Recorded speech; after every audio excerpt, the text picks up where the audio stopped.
can actually catch him in New York City next week, competing in the Thunderdome. So please give it up for Steve Lovelace.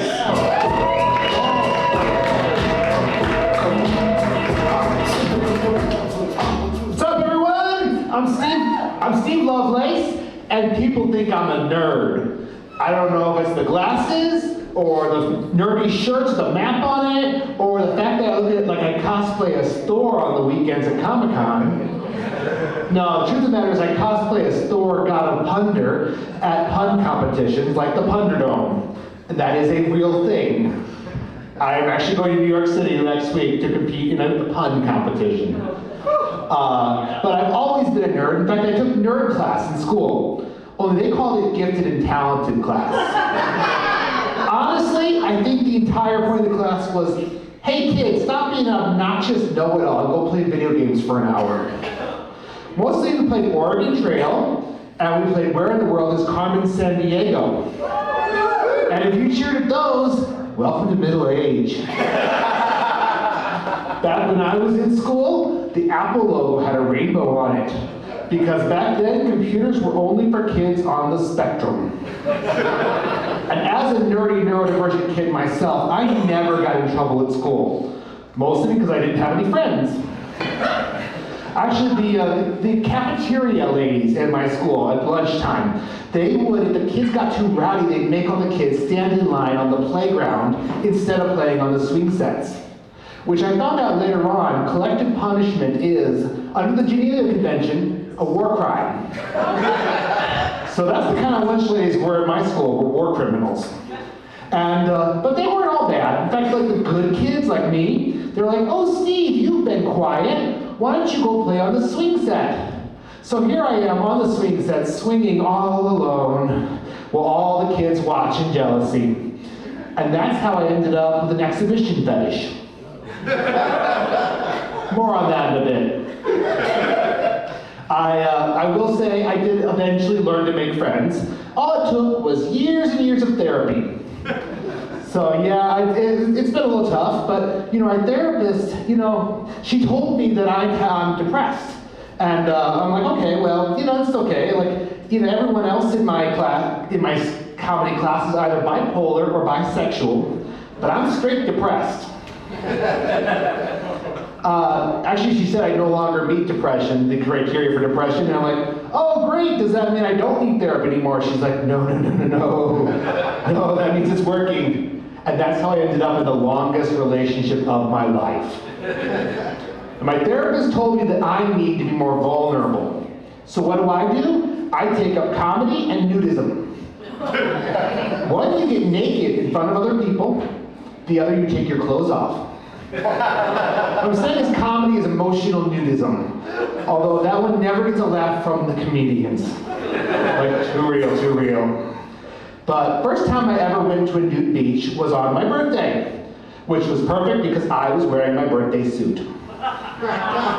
Yeah, I went to Hippie Hollow, and anyone ever been?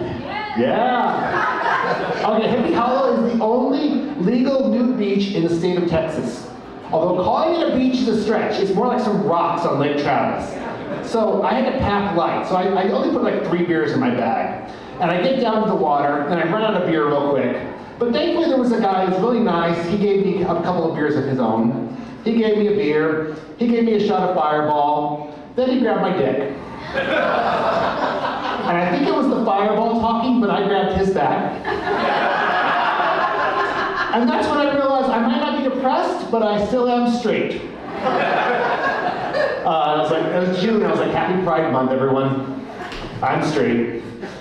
So, but you know, my mom said, you never know what you try.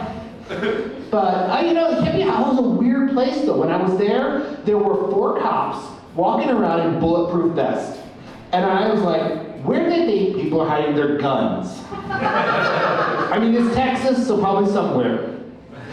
I have to say though, the cops at the nude beach, I think they're just looking for visible alcohol. Because they have this rule, no visible alcohol.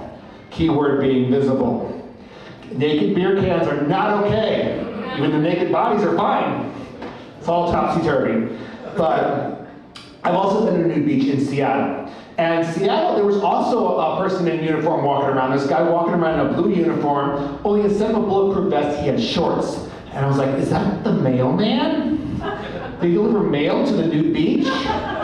You would think the paper cuts would be a hazard.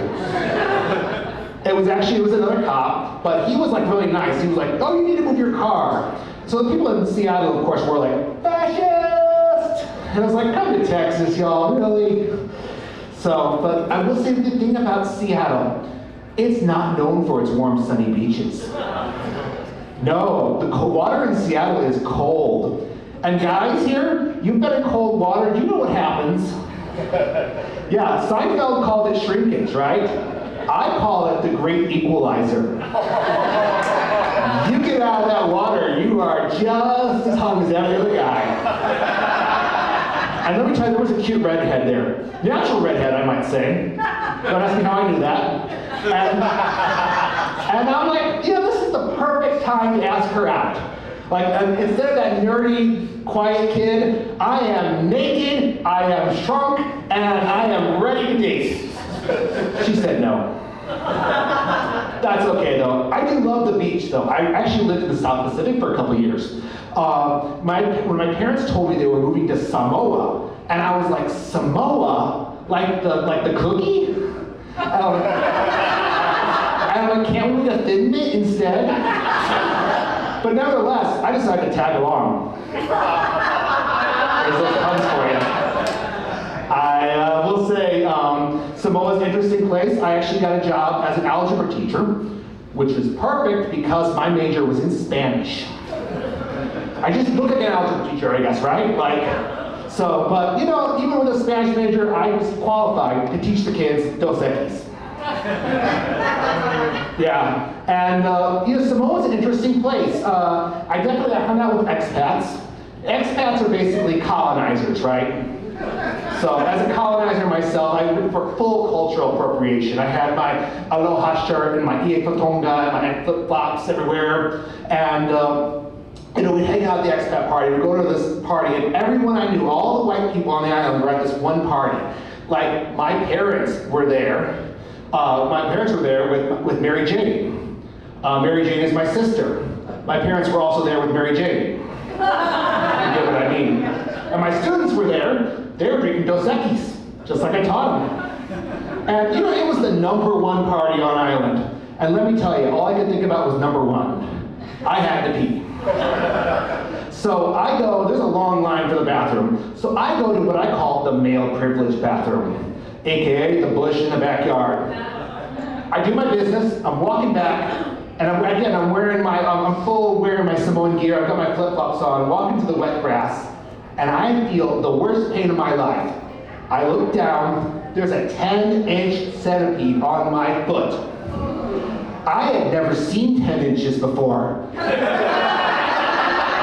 I didn't think it would hurt that much. You don't get that in Seattle, that's for sure.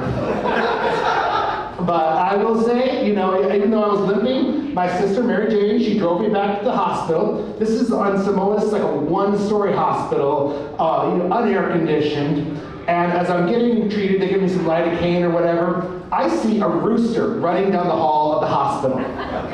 And I was like, why is there a rooster running around the hospital? The nurse said, oh yeah, they eat the centipedes. So I said, okay, so lesson learned, moral of the story, if you gotta pee in Samoa, make sure you have a cock.